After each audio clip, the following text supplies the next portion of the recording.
Moikka! Tervetuloa Zonen päiväkävelyparkourin pariin. Ylitykset on yksi tärkeä osa parkourin liikkeitä. Ylityksiä on paljon erilaisia.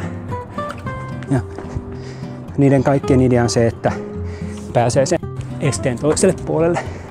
Tänään me katsotaan semmoista tekniikkaa kuin askelylitys, joka on turvallinen ja nopea tapa päästä jonkun esteen yli. Laitetaan kädet esteelle, nostetaan yksi jalka esteen päälle, sitten näiden kahden tukipisteen välistä astutaan läpi. Kädet esteelle, jalka esteelle, astutaan läpi. Ja sitten kun se alkaa sujua, sitä voi tehdä myös nopeamminkin.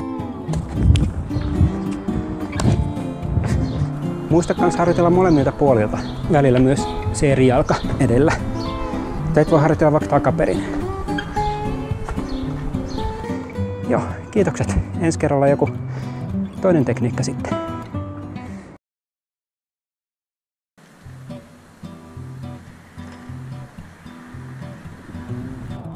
Hei taas, täältä Zonen päiväkävelyparkourin parista.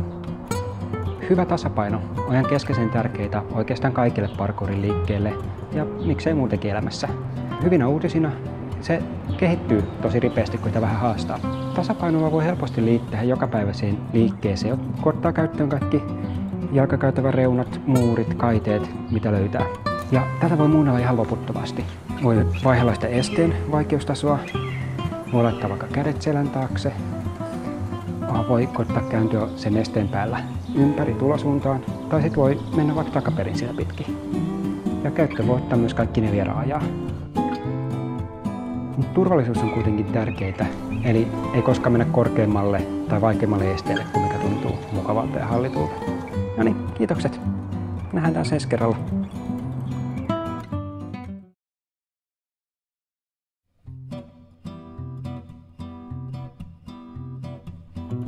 Hei taas, Zonen päiväkävelyparkourin parista.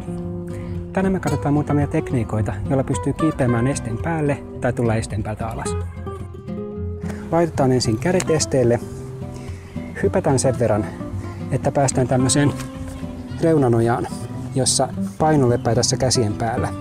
Sitten tästä nostetaan toinen jalka esteelle ja sitten noustaan kokonaisen esteen päälle. Jatketaan matkaa. Ja alas sieltä pääsee tekemällä saman takaperin.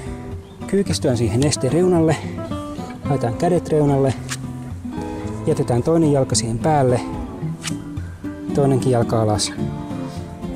Ja sitten voidaan pudottautua huomattavasti matalammalta. Jatketaan matkaa. No niin, siinä kaikki. Zonen päiväkävelyparkour kiittää.